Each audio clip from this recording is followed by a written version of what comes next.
Hello and welcome on to another episode of the ISO Ball Podcast with your host, Derek Terrio, your place to learn about the NBA on and off the court. And so we're about 15 games in now, and quite a few things have happened through this NBA season. Today we're just going to get into some teams that I think are in trouble, some surprise teams, and some surprise players. I didn't necessarily go into the disappointing players. I don't want to be negative about this season. It's hard for me to do that considering how great it's been so far. But let's just recap what's happened for the first 15 games. A lot of things has happened, and let's just cap it right now. So Steph, right off the bat, went for 51 against the Wizards. KD in one game had 25 in the fourth against the Knicks to finish with 41 points. Klay Thompson has set an NBA record with 14 threes against the Bulls. We had Rondo versus CP3 in the whole Spitgate. 50 points for Blake Griffin and for Derrick Rose. We had 48 from Jamal Murray with the extra antics with Kyrie Irving. And then we get into the Jimmy Butler saga continued, which I first off have to admit I was wrong about. I said the Houston Rockets would never be interested in a guy like Jimmy Butler who's providing these antics in practice. And then they turn around and offer 4 first-round picks for Jimmy Butler, which they did not accept because right as of recently, the Sixers have made the trade for Jimmy Butler, sending Robert Covington, Dario Saric, Jared Bayless, and a 2022 second rounder back to Philadelphia. Now, we're going to get into that, back to Minnesota. Now, we're going to get into that trade in a separate podcast. There's a lot to talk about there, so we'll have to save that one for another one. And just the natural pace, I mean, I still think that it's the case that there's not a single team in the NBA whose offensive rating is under 100, which, says a lot about how the pace is going in this new NBA system with the freedom of movement and the 14-second shot clock after a rebound. So, a lot of things have been going on, but we got a lot of things to touch on, and I don't want to waste any time. So let's jump into our teams that are in trouble. And the first team that is in trouble is the Washington Wizards, and boy, are they ever in trouble. So I'm using a 12/11 game sample for our players and teams today. I know we're a couple games over that now, but that's when I pulled the stats. So when I pulled the stats, the Washington Wizards were 2-9. That's 14th in the Eastern Conference. Their offensive rating was 26th. Defensive rating was 29th. Not much to go into this team. Their locker room is in trouble. The chemistry still isn't there, despite the absence of Gortat, which we knew Wallen Gortat's chemistry was a problem.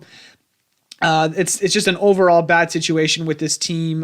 Dwight Howard doesn't seem to be helping whatsoever. Brad Beal's getting a little bit done. The John Wall contract looming over their head with the extension coming up next year, where they're starting at $38 million and then pays $43 million in the last year of a deal with a player option, which I think he'll probably pick up if I had to guess. But I mean, all in all, the Wizards are in some deep trouble. I think the schedule is turning around for them over the next month or so we'll see if they can get some wins, but not looking good right now for the Washington Wizards, and I don't want to spend too much time on bad teams because we have a lot to get to. The next team that I think is in trouble is tough for me to say, but it's the Houston Rockets. When I pulled these stats, the Houston Rockets were 4-6, 12th in the West. They're 0-4 at home. Actually, last night, they just beat the Pacers last night in an offensive explosion, which helps a little bit about what I think this team is in terms of trouble, but nonetheless, 27th in offensive rating, 21st in defensive rating. Injuries, lack of continuity has hurt this team. I think on a previous podcast, I thought that Michael Carter-Williams would be able to, give them something from a defensive standpoint and maybe hit open shots. That has not been the case. He's been phased out of the rotation. I mentioned the Rondo versus CP3 antics that got CP3 suspended for a couple games. Harden had been injured for a couple games, so there hasn't been much continuity there. And then the news has just recently been reported that Carmelo Anthony's days as a Rocket are numbered. It looks like he's on his way out the door. He's been, a very much a defensive liability and is almost just a zero and negative player on the court when he's not hitting shots, which has unfortunately been most of the year with the exception of a couple games, one of those being against Brooklyn. Chris Paul has this, mysterious elbow injury. He's calling tendonitis. He really hasn't looked like himself, despite being still at the top of the league in assists and steals. He's shooting under 40%, shooting, just under 34 from downtown. He really hasn't been himself. The one thing that I will reserve worried for this team is that Jeff Bzdelik is now coming back as their defensive coordinator. I think he's going to be able to help put a better offensive system back into place for the Houston Rockets. So that really, dampers my worry a little bit, but nonetheless, I'm still worried about this team given their expectations of being able to make it back to the conference finals and challenge the Warriors. That's looking very dim, especially with a couple other teams on the rise here. So the Rockets are definitely in trouble, at least given their expectations of how far they should go. Next team I think is in trouble is the Cleveland Cavaliers. When I pulled this, they were 1-10, last in the Eastern Conference. They're 0-5 on the road, 25th in offensive rating, last in defensive rating, 30th. This team is completely in shambles. From the reports that Colin Sexton being told he doesn't know how to play, to who's starting, is it the vets, is it the rookies, to Larry Drew's contract. I know he's got that settled now, but now we got the Kevin Love injury with his foot that seems to be all messed up, and he, is looking like he's going to be traded as soon as possible. As soon as the league permits him. I think as soon as you sign that new contract, you have a timetable, I think, of 6 months where he can't be traded. I think around a December time period is his first available time to be traded, and it looks like that's going to be the case. This team is a mess. It's very easy to see and will be for the foreseeable future. And I guess that's kind of a testament to how crazy LeBron is, right? I mean, he brought this shambles of a roster to 4 straight finals, and that in itself is looking more and more spectacular and memorable as we see this depleted Cavs team playing more and more. And J.R. Smith wants to trade as well. Who knows where he will end up, but just to add fuel to the fire for the Cleveland Cavaliers. The last team that I think is in trouble is the Minnesota Timberwolves. They are 0-8 on the road this year, 17th in offensive rating, but 28th in defensive rating, which is a serious problem considering who your coach is in Tom Thibodeau. Karl Anthony Towns has been playing straight up bad. If you want to attribute that to still Jimmy Butler being around, sure, but I think it's a little bit more than that. Same with Wiggins, another year which Wiggins, hasn't created a significant step forward for his game. And finally, the Butler situation is over, and that has been no help to them either. So, I mean, the only positive thing has been Derrick Rose, who's playing like a 6th man of the year right now. And I alluded to earlier, had dropped a big-time 50 points career high, and he looks like he's got a resurgence about him, which is great. But unfortunately, D. Rose's play alone is not going to be enough to bring this team back into playoff contention, and that's looking further and further to be the case as the year goes on. So let's talk about the surprising teams. And again, I only got 4 surprising teams, and there's more teams in trouble too. Don't get me wrong. There's a few more teams in trouble. These are the ones that I think I just thought we should touch on. Let's get into more positive, the surprising teams. How about the Sacramento Kings? When I pulled the stats, 7-5. They were 7th in the Western Conference. 4th in points per game, 6th in assists per game, 15th in offensive rating, middle of the pack, 16th in defensive rating, also middle of the pack. This team is just playing well right now, headlined by the play of Darren Fox and Willie CauleyStein in particular.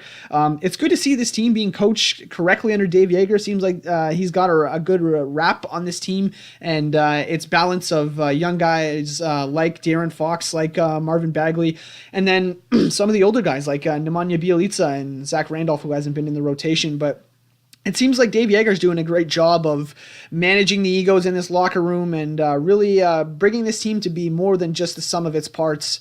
Bringing this team to be this more than just its individual parts and better as a collective is what I should say. And I'm very happy for this Kings team. I mean, I hope they can get it going. Hope that we can see more development out of the young guys, and it's looking good so far for them. So very happy for the Kings. Surprise teams next are the Milwaukee Bucks. 9-2 when I pulled these stats. 2nd in the Eastern Conference. They are 6-0 at home. 3rd in offensive rating, 3rd in defensive rating, and are actually 1st in net rating. There are lots to talk about with this team, but first of all, nothing that we haven't known in the past, but this team is long. They have a lot of length on this roster, and combine that with a great coaching system in Mike Budenholzer, and they've clearly launched themselves into the upper tier of the East with the likes of Toronto and Boston. And they've had some real signature wins. They, went into Oracle and dropped a 134-111 spanking on the Warriors. They beat the Raptors, which is, nothing to be, goodness gracious, losing my words here. Nothing to be in shambles about. That's an incredible team is the Raptors. And so, the Bucks are looking great. The play of guys like Chris Middleton, and Giannis has not really taken us too much of a step back. And now you're getting play from Eric Bledsoe. Mike Muscala is giving them something even at center. Brook Lopez, who had a bit of a 3-point explosion last night. This team is playing really, really well. They're really getting up a lot of 3-pointers, a lot more efficient shots, and it's just good to see. Even Malcolm Brogdon doing a great job kind of running that second unit. So Bucks are a team to watch for sure. I don't see them regressing anytime soon. So watch out for the Bucks. And like I said, I think they're right in that top tier of the East with Toronto and Boston. So look out for the Milwaukee Bucks playing really well as of right now. Next team we'll move on to is the Portland Trailblazers. Trailblazers are 9-3 when I pulled the stats. That's second in the Western Conference. They are fourth in offensive rating, seventh in defensive rating, third in net rating. And this team is essentially playing like they just got swept in the first round of the playoffs, like they did last year against New Orleans. They really seem to have a chip on their shoulder. Dame and CJ are playing great. So is Nurkic. Nurkic giving them a lot. A guy I like a lot who's been playing really well is Zach Collins, who's giving them a lot of solid minutes at the backup center spot. And even Evan Turner working great running that second unit along with Nick Stauskas and Steph Curry and those newcomers. So it's really been great to see, even guys like Jake Layman giving them some good minutes along with a few others. Al-Farouq Aminu was great last night. So a lot of Blazers really chipping in. Doesn't seem to be too much different outside of the couple shooters there in Stauskas and Curry. But this team is playing again very, very well. It seems like this team has a chip on their shoulder. Maybe some year-over-year continuity has helped this team a little bit, but Damian Lillard and CJ have been doing a great job leading this team, and they did start great last year, and started to tail off at the end of the season there. But I think this Blazers team can be right back in the playoff mix, and great opportunity to make an vengeance on their early first-round exit in last year's playoffs. So good for the Blazers. Last team I got is the Denver Nuggets, 9-3 when I pulled the stats, third in the West. They are 11th in offensive rating, first in defensive rating, and fifth in net rating. And the big number that stands out there is first in defensive rating. I think over the last couple of games, they've dropped off a little bit, but still top 5 in defensive rating. And the biggest thing I'll point to is a piece from the Ringer's own Kevin O'Connor, who made a nice piece outlining the differences Denver has made in their defensive coverages. So they went from last year playing what's called a drop pick and roll coverage. So that's where you'll see, the ball handler come off the screen in a pick and roll, and the big is basically facing them, usually a few steps inside of the 3-point line after they come off that pick and roll. And essentially they're looking to force them into a mid-range jumper in which they're looking to get a hand up and contest. And, for most teams, that's a good shot to force the offense to make, is a contested mid-range jumper. That's what most teams are looking to force in this day and age in the NBA. But that doesn't seem to be the case with Jokic because he's a little bit, not as mobile, at least last year. He wasn't as mobile, wasn't as able to contest those shots effectively in the mid-range, and they gave up a lot of those, did Denver. And now it seems to be they're using a different strategy, which is called hedge and recover on the pick and roll. So that's when the ball handler will essentially come off the screen, and the player guarding the screener on defense is going to come and essentially what's called show on the pick and roll. So they're going to move laterally with the ball handler after he comes off the pick and roll. And he's going to do is tag the ball handler and recover back to the screener on offense to get back to their original men, so that there's no switching involved and that the pick and roll is essentially rendered useless now that there's no advantage gain, and the same player that was being defended before the pick and roll is the same player being defended after. So they've seen a lot of success with that as their strategy, and that's played a lot into what's given them this awesome defensive rating. Gary Harris has also looked great. We mentioned Jamal Murray going off for 48, which snapped out of his a little bit of shooting struggles. Will Barton, unfortunately, is out for this team. He had a bit of an injury, looking to come back in 6-7 weeks, and then IT is coming back around December as well. So to get Barton and IT back would be huge. And I say all this, and Michael Porter Jr. hasn't even played or even touched an NBA floor yet. So this is a scary team. The potential for this team is through the roof, and you really got to keep your eye out for them because they're looking like they're going to be the real deal, especially if they can keep up this effort, this scheme, and the energy defensively as they have done so far. So look out for the Nuggets as a team to maybe vault their position into the upper echelon of the Western Conference. All right, so again, there's probably some more surprise teams, some more teams that are in trouble, but we're going to move over into the surprise players now, and we've got quite a few here. We'll start off in the East and then move over to the West. More in the East for me than in the West, but we'll start it off right away. The first player that surprised me is Domantas Sabonis of the Indiana Pacers. Again, stats are through 12 games with the exception of one player who only played 11. I don't want to give him away just yet. So Sabonis played 12 games so far. He's played 24.3 minutes a game. He's averaging 14 points, 9 rebounds, 2.5 assists, shooting 67% from the field. That's actually third in the NBA. 71.3 true shooting. I've outlined this on a previous podcast, but essentially true shooting is a combination of your free throws, 2-pointers, and 3-pointers made into a percentage that greater reflects your overall shooting ability as opposed to just taking the traditional field goal percentages in each of the 3 categories. I think last year the average was 55%. So for Sabonis to be at 71.3 true shooting, that is absolutely excellent. And the last number that stood out to me was the 27% defensive rebounding percentage, meaning he's getting 27% of the available defensive rebounds. That's an astonishing number, especially with Miles Turner on the floor, who's also playing center. And, it's a good transition into what I think making Sabonis really great is that the Pacers are using him strictly at center. And, I think one of the things that a lot of us have underrated about Sabonis is his strength and ability to kind of power through in the post, as well as his pick and pop game was always, something that was there in terms of being able to pick and pop from, 15 to 18 feet. But I think his strength is very underrated. He's been a solid post player and a solid post defender as well. The recent game against the Sixers, he had Sabonis had 2 or 3 possessions in the post against Joel Embiid where he forced misses and defended him absolutely incredible. And, that's no easy task given the strength and size of Joel Embiid. And, Sabonis' wingspan is only about 6'10", and, he's giving up about 4 inches to Embiid and about, probably about 30, 40 pounds. And yet Sabonis still able to use his size and strength and girth to be able to defend in the post. And that's really been the difference for me. I think his offensive and defensive game in the post has really been the difference for Sabonis. And, he's been excellent. And, Nick Raponi and I really thought that I think it was the 2016 draft where the Raptors took Jakob Poeltl, which, in hindsight might not be as true now that they used him to get Kawhi Leonard. But Sabonis was what we thought the guy that should have been drafted at that position going number 9. And instead, I think he went 11 to the Magic, who was then traded him to the Oklahoma City Thunder. And then he was then traded to the Indiana Pacers in the Paul George deal. So I thought that the Raptors should have taken Sabonis at number 9. I guess in hindsight, that's to be seen given how great a couple other players have been. But you're going off in a bit of a tangent here. Love to see the improvements of Sabonis and don't see any regression coming from him anytime soon. The next player I want to talk about is Caris LeVert of the Brooklyn Nets.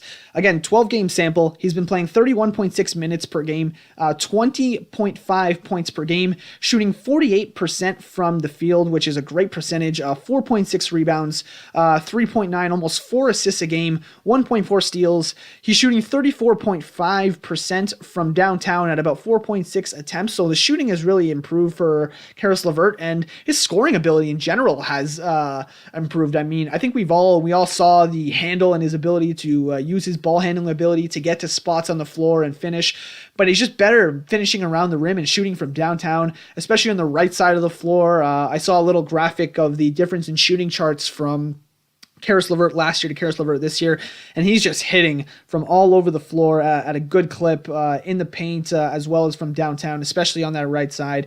And he's been a big reason why the Nets have kept themselves above water, along with Spencer Dinwiddie and Jared Allen, along with D'Angelo Russell. My goodness, I'm losing it today. So it's good to see Caris LeVert really taking the brunt of that scoring load. He's been shooting well, and like I said, big reason why he's kept the Nets above water at 6-6. So good for Caris LeVert. He's got the opportunity to make an All-Star team if he keeps this year, at least, if he keeps improving. So we'll see about that. Next player I want to talk about is Zach LaVine, and Zach LaVine has just been on a tear. In 12 games that he's playing 35.8 minutes a game, averaging 27.4 points per game. That's 4th in the NBA. 5 rebounds a game, 3.8 assists. He's shooting about 46% from the field, 35% from downtown, taking 6.6 attempts per game. His net rating actually is -10. That's not all his fault, considering some of the defensive liabilities he's playing with at times in Cameron Payne and Jabari Parker, among others. And his true shooting percentage is about 58.3, so a little bit above league average, which is also good. The big difference I noticed in Zach LaVine this year, I kind of want to throw last year's brief stint with the Bulls after he came off the ACL tear kind of in the garbage, because it wasn't really an indicative sample of what Zach LaVine is capable of. I think the best sample would probably be the last time he played for the Wolves, in which case he was proving to be a big-time third option alongside Wiggins and Towns. And he's clearly a better shooter than he was then. And the work with Drew Hanlon, who I've documented many times as being, one of the best trainers in the NBA, always a guy that seems to get results out of players. I'm sure his work with Drew Hanlon has a direct correlation to, the work that he's been doing on an NBA floor. And one of the stats I pulled I thought was, real indicative of his shooting was he's shooting 40% from 20 to 24 feet. So that's all those mid-rangers and just outside the three-point line. And even despite his ACL tear, he's still super athletic. Finishing at the rim has not been a problem for him whatsoever. He's finishing 60% of his shots at the rim from less than 5 feet, which is great for a guard. So just great things to see from Zach LaVine. And, when he got that 4-year, $79 million contract that Chicago offered after Zach LaVine entered restricted free agency, a lot of people thought that contract was going to be quite bad, but let me tell you right now that if Zach LaVine keeps playing at this rate, that contract is going to be more than worth it, and he's going to end up, outplaying that deal when we thought it was going to be a bad deal. Similar to the likes of Victor Oladipo when he got that 4-year, $80 million deal from the Oklahoma City Thunder. A lot of people said that contract is going to look pretty bad in a few years, but here, lo and behold, that contract looking pretty great, and he's, almost playing under market value at this point is Oladipo, and if Zach LaVine keeps playing at this rate, he'll be underpaid as well. So good for him that he got his money. Good for him that he's playing well. And I have nothing but good things to say about Zach LaVine. So hopefully he can keep up this torrid of a pace. Next guy I want to talk about is Kemba Walker. Now you might see, it's not really surprising. Kemba always been good, but Kemba's never been this good. And let me read off the stats when I say that is, again, 12 game sample size, 34 minutes a game, 28.3 points per game, which is third in the NBA. He's shooting 45% from the field, 38% from downtown on 10 attempts a game. So Kemba is just shooting the lights out right now. 4.4 rebounds a game, 6.2 assists, and 59.5 true shooting. Almost 60% true shooting for Kemba is just excellent. And I'd like to say that I noticed some crazy big improvement from Kemba, but it just seems like the same old Kemba Walker, but he's just shooting more efficiently. He's getting 21 field goal attempts per game. That's a career high by far, by over 3 attempts. And he's making good on those opportunities. And, it's not really much I can say about that other than, Kemba's been giving more of a scoring load, more of a scoring burden that he has to take on. And he's, taking it like a champ and really just, been getting buckets. And Charlotte is, kind of in the playoff race because of that. And so you've got to give some props to Kemba Walker for really taking on that role, especially, maybe it's a contract year thing. Maybe he's in the last year of his deal, is looking to get paid, and he's playing the lights out now. But, I'm loving what I'm seeing from Kemba Walker at this point. And there's been no surprise. Well, has been a surprise, but no surprise at the type of player Kemba Walker was. I just don't think that anybody really foresaw him getting to this, almost near all NBA level that he's playing at. Again, 28.3 points per game, third in the NBA, shooting 38% from downtown on 10 attempts. Like, that's all NBA type of statistics right there. And I haven't watched Charlotte enough to get a close view on what he's doing defensively, but I'm assuming it hasn't tailored off too much, to which that renders these stats useless. But just great things from Kemba Walker. Just love what I'm seeing from him, and hopefully he can continue to do that, because I would like to see, if he chooses not to come back to Charlotte next year, again, I mentioned he's in a contract year, I'd love to see what Kemba Walker can do as on a championship team. He'll be a secondary option, but as a primary or secondary option on his next team, I'd love to see what Kemba would be able to do, because he could be a pretty spectacular guard. We'll put it like that. Excuse me. All right, so Call me biased, but we got 3 back-to-back Raptors here on the list of most surprising players. And again, a guy you thought maybe won't be as surprising, but was to me, is Kyle Lowry. Kyle Lowry is playing like almost at an MVP level. And again, let's run off the stats here. 12 games he's played, 34 minutes a game, 17.8 points per game, but he's shooting it on 49.7% from the field, almost 50% shooting from the field. That's nearly unheard of for a guard. He's shooting 39.2% from downtown on 6.6 attempts per game. That is just unbelievable. 4.3 rebounds per game. And here's the big improvement. 11.3 assists per game is tops in the NBA. First in the NBA in assists, 1.7 steals per game, and a net rating of 16.5, including a 121.7 offensive rating. 41% assist percentage and 63% true shooting. I mean, those are staggering statistics for a 32-year-old Kyle Lowry, who most people thought was going to be, on the decline, and we thought we had seen the best of Kyle Lowry. This is the best basketball Kyle Lowry has ever played at 32, and it's so hard, even as, a Raptor fan that I am, having watched Kyle, for his entire Raptor career. This is staggering to me. This is staggering that he's playing at this level. Shooting 3-point percentage is just ridiculous. 39.2, he actually, just in a recent interview, said was too low. He expects to shoot 40% from the field this year, and he says that's the minimum. He wants to be able to shoot even higher than that, and that's just insane. And outside of the traditional assists per game, again, 11.3 leading the NBA, there's another statistic that really jumped out at me, and it's the distance Kyle is shooting from, which is just staggering. Again, from 25 to 29 feet, so that's anywhere between 1 to 4 feet behind the three-point line, he's shooting 35%, and he shot 66 total attempts from 25 to 29 feet this season, and shooting 35%. He's shooting league average when it comes to shooting 4 feet behind the line. He's shooting league average. That's staggering. And then it gets even crazier. From 30 to 34%, okay, maybe not crazier, but from 30 to 34, so that's from 6 to 10 feet from beyond the three-point line, he's 2 of 3. He's made 2 out of his 3 shots. So it's just been wild. And, as a Raptor fan, I've been watching every single game that Kyle's played. And the biggest thing when it comes to his shooting that stood out to me is, again, it's the distance he's shooting from, but it's the way he's shooting.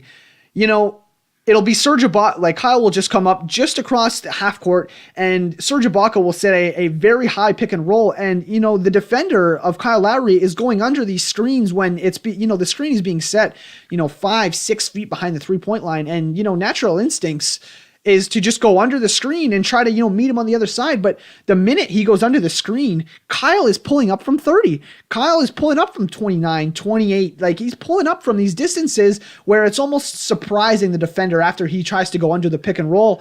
And then that gravity that Kyle is creating by shooting from such far distances is allowing him to get more of these assists, because now you have to play a high coverage on that drop coverage that we talked about earlier. So when they played Utah the other night, you could see after Kyle had hit a couple from very, very deep, after I think it was Rubio that had gone under the pick and roll, you see Gobert playing that drop coverage, but his heels are above the 3-point line now, because you have to respect Kyle Lowry shooting from there, and that's opening the rolls up for Serge Ibaka to be able to catch on the roll and make those short roll decisions. And and that's really facilitated a lot of the Raptor offense, getting those efficient corner 3 shots.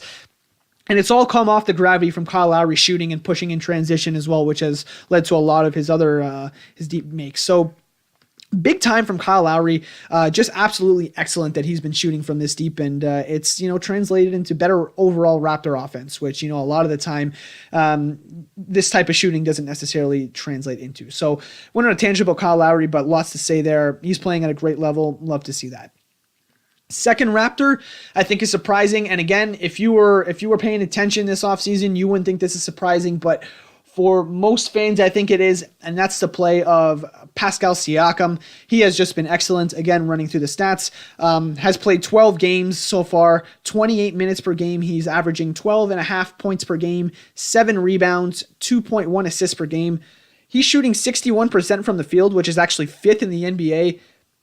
Averaging 1.3 steals a game, He's got a 99.3 defensive rating and a net rating of 16.7, which is just fantastic, especially the 99.3 defensive rating. Any defensive rating under 100 these days is considered elite, I would say. And, Pascal has progressed for his third year in a row now. In the past, he's just been more of a, limited offensive player, rim runner that's just going to, beat guys down the floor for layups, twice or three times a game. And really wasn't providing you anything offensively outside of that. Defensively, his ability to switch and can even provide a bit of rim protection at times has been excellent. That hasn't changed this year at all. But he's just become an incredibly important member of this Raptors squad. He's now starting, and you can debate whether maybe OG might be better in the starting lineup, but it's worked so far given the Raptors record. His newfound, improvements, in my opinion, is his ability to be a grab and go guy. So he'll grab a rebound, push the pace in transition, and that's created a lot of diversity into the Raptors transition offense. So he'll be able to dribble into a dribble handoff for Kyle from downtown. He can initiate out of a first pass and then cut over to provide a screen for a pin down on the other side of the floor. He's improved as a post scorer and a facilitator. He's got a nice spin move that he goes to over both shoulders that seems to be a bit unstoppable and unexpected for a lot of fours that are guarding him. And he's just making a push to be the third best player on this team. And, it's really incredible considering he had only, before his rookie year, a couple of years ago, he had only been playing basketball for about 4 years. So his IQ of the game, it can probably still get better. And, that could be, an excellent tool for Pascal. And it's been great to see his improvement on that front. And for what it's worth, he's really been making a big push to be the third best player on this team. And it's a great transition, one that I set up, I'm not going to lie, but it's a great transition into a guy who is the third best player on this team and the third Raptor I want to talk about, and that's Serge Ibaka. Serge Ibaka has been unbelievable, and again, reading off the stats, 12 games he's played, 26.6 minutes per game, 17.7 points per game, shooting 59.3 field goal percentage on that. He's grabbing 8 rebounds a game, 1.4 blocks per game, a defensive rating of 100.3, 64% true shooting, which is excellent. And similar to Kyle Lowry, if you told me we were seeing prime Serge in 2018, I'd think you were crazy. But it's incredible. It seems that every time I watch a Raptor game, Serge is just hitting his shots. I don't know what it is. Everything goes down. Is it a pick and pop jumper? Sure. Floater in the paint? Sure. Obviously dunks, but layups around the rim? Sure. Post moves where his ability to get to his left and right shoulder? Not a problem. He's finishing everything, and it's actually just incredible. I want to pull up some stats here that kind of illustrate that. So for anywhere between 0 and 24 feet, so that's everything in the mid-range, everything from at the rim to mid-range, he's shooting 66%. 66% from 0 to 24 feet. That's a staggering number, and even better than that, from anywhere between 5 feet or less, which is usually the restricted area type of area on the floor, he's shooting 76%. So everything that Serge puts up is going in. I haven't seen anything like this. It's been incredible. We've documented in the past his struggles as a short roll decision maker. That has been much improved. And, his ability to get to that, little floater in the paint has also been a bit of a revelation for him. And he hasn't had to make as much of those short roll decisions. And he's just been awesome all around for this team. And like I said, third best player on this team right now, without a doubt. And he's part of the reason the Raptors are at the top of the NBA in records. So big time year for Serge Ibaka, and hopefully he can keep it up come playoff time. All right, let's move around the East here. Another guy playing absolutely great ball right now and is balling out is Josh Richardson of the Miami Heat. He is just, like I said, straight balling. 12 games he's played so far, 34.8 minutes per game for Josh Richardson, 20.8 points per game, only shooting 42%, but he's taking 17 shots. So clearly, kind of adjusting into that, bit of a main scorer type of role next to Dragic he's kind of morphing into. So he's taking 17 shots, but the real revelation for Josh Richardson has come in his shooting, 41.5% from downtown, taking 6.8, almost 7 attempts from downtown, shooting 41%. That's quite an excellent number. 4 rebounds a game, 3.5 assists a game, 1.2 steals, and a defensive rating of 100.7. We knew he was an all-defensive guy as he made the all-defensive second team last year. No surprise there. Richardson, again, not shooting necessarily great around the rim, 42% from 5 feet or less on 55 field goal attempts, so not necessarily shooting great around the rim, but the shooting in general outside of that has really brought him back to life. 46% shooting on shots from 20 to 24 feet. So those are those deep twos areas. And on 26 attempts, he's shooting 46% on those 20 to 24 feet shots. Pretty good number there. Also shooting nearly 40% on shots 25 feet or further out. That's basically threes that sit at least 1 foot behind the 3-point line. So he's shooting 39.7% on those shots. That's quite a good number there as well. So clearly the shooting for Josh Richardson has come around. If he can even become even a little bit better at shooting at the rim, he's going to become a very, very unstoppable player. And, this is a guy that, although Miami was inquiring about a trade for Jimmy Butler for, if it includes a guy like Josh Richardson, who, is only making $11 million a year as opposed to the, 25 plus that Jimmy Butler is going to come in under his next max deal, you got to believe that Josh Richardson might be a better value contract and a better value player at this point, especially considering his age. So, right decision, in my opinion, for Miami to keep Josh Richardson and see what they have in him going forward. But he's been playing excellent, and it's great to see. Another guy, last guy in the East I want to talk about is Chris Middleton of the Milwaukee Bucks. It would be a shame not to have a Buck in on this list. 12 games, Chris Middleton, the sample size here, 30.3 minutes per game. He's averaging 18.8 points per game, shooting 43.8% from the field, so not incredibly well shooting there, but again, much like Josh Richardson, the real upgrade has been in his three-point shooting. 45.7% from downtown, shooting 7.7 attempts per game. That's a staggering number. Excellent there from Chris Middleton. 5 rebounds a game, 4.3 assists, 1.4 steals. He's got a 17.7 net rating, including a 100.2 defensive rating, and rounding that off with 60% true shooting is not too shabby at all. Middleton has definitely improved his game over his career year over year, and like everybody on this team, on this Bucks team, he has benefited a lot from better coaching and Mike Budenholzer. Mike's got Chris Middleton shooting a lot more threes at an efficient rate. Probably the second option still on his team right now, and he's doing a better job of being a better spacer for Giannis, driving and kicking. So you notice that 45% from downtown is really forcing guys to close out to Chris Middleton aggressively. And another great thing is when Giannis, he runs that pick and roll, comes down the lane, kicks it out to Chris Middleton, and the guy gets out and makes a good closeout on Middleton.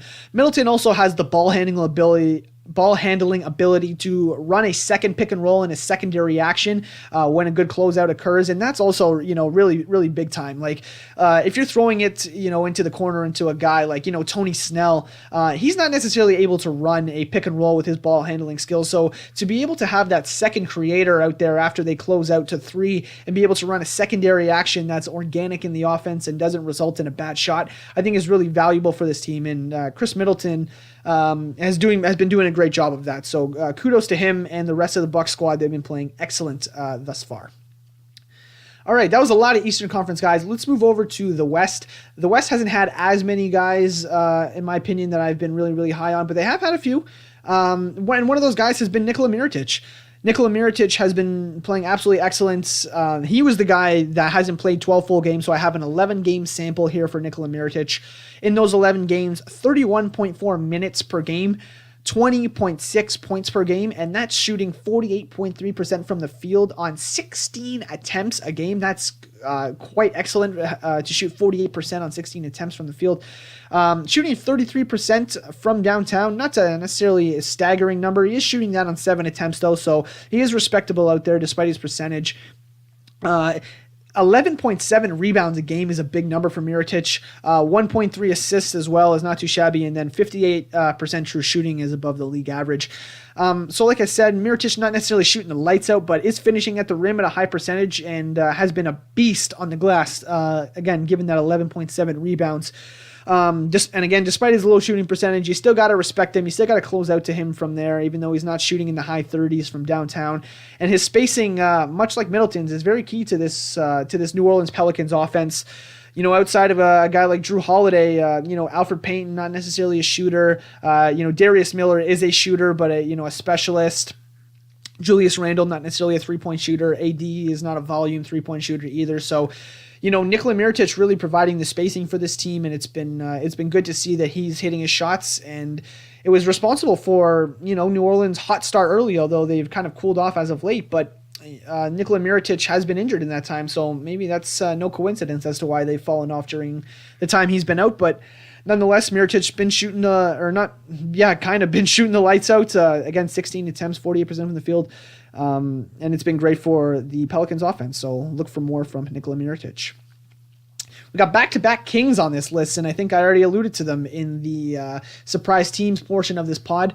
But we got first off Willie CauleyStein, 12 game sample. He's playing 29 minutes per game, 17.2 points per game. Again, was not a highly touted offensive player coming out of Kentucky, but has molded himself into such. 59.3 field goal percentage is CauleyStein. 8 rebounds a game, 2.3 assists, 1.1 steals. He's got a 10.8 net rating, which is fairly good for this Kings team, and shooting 59.7 true shooting, which is about 5% above the league average, which is great. CauleyStein been a bit of a revelation for the Kings this year. I mean, I think it was a little bit of a question as to which one of the bigs that they had on the roster, whether it's CauleyStein, Bagley, Giles. It was kind of a question as to Randolph, who's not necessarily in the rotation, but it was a question as to which one of these guys was actually going to get the blunt of the minutes and break out, and CauleyStein has seemed to be that guy. His ability to finish around the rim has just been great. 69 of 107 around the rim, good for 64.5%. That's a good percentage there for him. He's helped the development of Darren Fox greatly by having a trustworthy pick-and-roll guy that can set good screens and finish above the rim or through contact. Willie CauleyStein is a high flyer. He's a high athleticism guy, and his ability to finish lob threats and finish through contact has been absolutely excellent. For this team, and has helped the development of Darren Fox. Speaking of Darren Fox, he's the second King I have on this list as the surprise players, and he's been excellent for this team. He has been the best King thus far, in my opinion. Through 12 games, 32.3 minutes per game, 18.5 points per game in that time, shooting 49% from the field. Again, when you're up in that high 40s like that for a guard, that's really incredible. 4.3 rebounds per game, 7.5 assists per game, although he is averaging 3 turnovers, 1.2 steals per game, along with shooting 39.4% from three-point land, even if it is on only 3 attempts per game. He's got a net rating of 8.2, and the true shooting percentage is 58.2 as well. I just want to touch on his three-pointer really quickly. I know it's 39% on only 2.8 attempts per game, but the big thing that stood out to me is the versatility of the three-pointer. And what I mean by that is he's able to get his three-pointer off in a multitude of ways. So not just the catch-and-shoot variety, not just the close-out, escape dribble type of shot. He's really taking step backs, and he had a couple against the Lakers the other night that looked really good. He was able to back out and step back for 3. Looked very comfortable taking that as well. He's just taken an overall nice step in here in his second year, and he's shouldering a lot more of the scoring burden and doing so quite efficiently. Like I mentioned, 49% from the field there. And taking 2 more shots per game as well. So that's part of the reason he's scoring a little bit more opportunity there for Fox. Despite the 3 turnovers per game, he is getting guys involved and getting the Sacramento offense into an early rhythm, which is good. Again, Fox, one of the fastest guys with the ball in his hand, has been getting to the free throw line twice as much this year as well. That's really helped him out a lot, even though he's not necessarily getting to the rim. So great to see from Darren Fox. It looks like he's, playing the best out of those 4 point guards drafted in last year's draft. That being between Markelle Fultz, Lonzo Ball, and Dennis Smith Jr. And Darren Fox in those first round point guards. He's been the best out of those guys. So great to see for Fox, and hopefully he can keep that up in the future. Last guy on my list for most surprising players, and this one is a surprise, is JaVale McGee. JaVale McGee has been, pretty good for the Lakers, in all honesty. Through 12 games, JaVale McGee, 25.8 minutes per game. So, again, notice the low number there for JaVale, but still averaging 14.2 points per game, shooting 64% from the field. That's actually fourth in the NBA. He has 7.3 rebounds, and the big number here, 3 blocks per game, is third in the NBA. 65.5% true shooting is also a number to respect as well. He's got a 104.4 defensive rating, and the Lakers' defensive rating itself as a whole is 109.1. So a very respectable number there from JaVale. And he's just been a force defending shots at the rim. I saw an interview. LeBron was campaigning for him to be Defensive Player of the Year. Although at a 109.1 off defensive rating, I don't necessarily agree with that. But only playing 26 minutes a game. And at age 30, not one of those to play plus 30 minutes a game. So he's being efficient in his time. But you could stand to see, I think, JaVale play a few more minutes on the floor, even with the recent addition of Tyson Chandler. I think he's just playing too well for you to have him just sitting at 26 minutes a game, even though his extra 2 to 3 minutes would, be huge for the Lakers defense to have, someone on the floor who's protecting the rim and things of that nature. He's also finishing at the rims extremely well.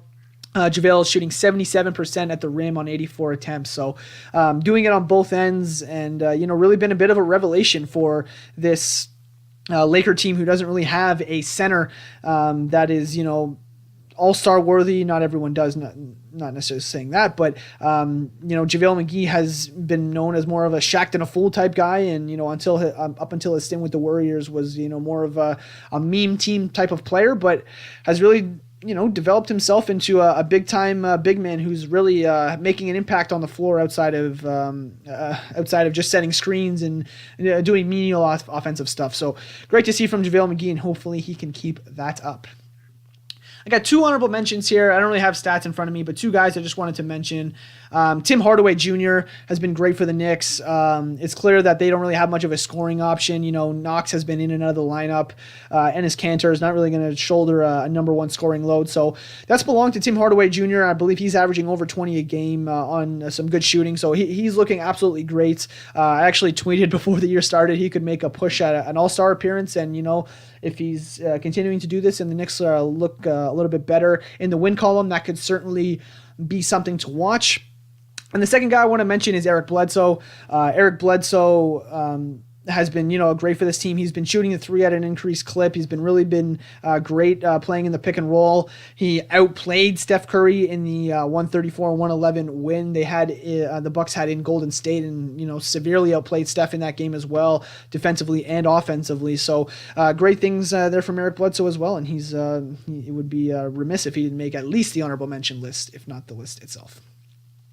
So that's going to wrap it up here for this episode of the ISO Ball podcast. Again, it's kind of tough for me to go through everything that happens, in the league. I work, I got a job myself, and if you knew anything about what it takes to put together a pod and these stats and to upload on YouTube and all that, it is a bit of a process for me, which, kind of prevents me from getting out as much content as I would like. But we're trying out here. I'm trying to pump out as much as I can, and hopefully we're staying up to date, at least to what's going on around the league.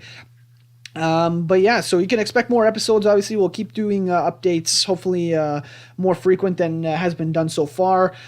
But for our next episode, you can expect a breakdown on the Jimmy Butler trade that had just happened a couple days. Actually, I was at the Raptors-Knicks game on Saturday at 3 p.m. Eastern time here, and the trade went down about an hour or so before that game. So I wanted to spend a bit of time kind of analyzing that from a few points of view and to see, where we stand on it from the Wolves and the Sixers perspective, not only on the court but financially in the future as well. So we'll get to that. Nick Raponi might join me on the pod for that one, so look out for that. But yeah, so we'll be back in good time, and we'll hope to hear from you again, and yeah, we'll see you soon.